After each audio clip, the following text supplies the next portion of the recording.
በገና ሰላምና አንድነት ላይ ትኩረት እንዲደረግ ተገለጸ። ርዕሰ ሊቃነ ጳጳሳት ሌዮ 14ኛ ትምህርት ቤት ተገኝተው ልጆችን በገና ሰላምና አንድነት ላይ ትኩረት እንዲያደርጉ አሳሰቡ።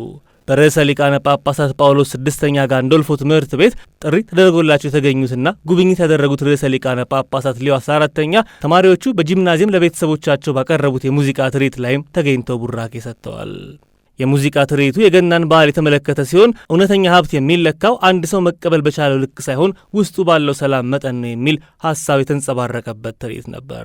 ትርኢቱ ካበቃም በኋላ ርዕሰ ሊቃነ ጳጳሳት በሕፃናት አንደበት የገና መዝሙሮች በጣሊያንኛ፣ በላቲን፣ በእንግሊዝኛና በስፓኒሽ መስማታችን የገና ባህል በሁሉም ልብ ውስጥ ደስታና ሰላም እንደሚፈጥር ማሳያ ነው ብለዋል።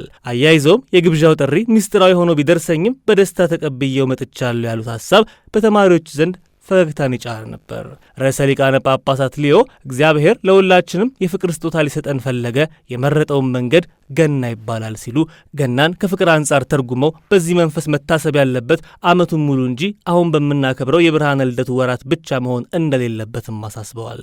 ርዕሰ ሊቃነ ጳጳሳት ልጆቹና ቤተሰቦቻቸው በጋራ እንዲጸልዩና የእግዚአብሔርን መገኘት ለመገንዘብ ልባቸውን ክፍት እንዲያደርጉ ያበረታቱበት ሐሳብ የመርሃ ግብሩ መዝጊያ ሐሳብ ሆኖ እንዳለፈ ቫቲካን ኒውስ በድረገጹ አስነብቦናል።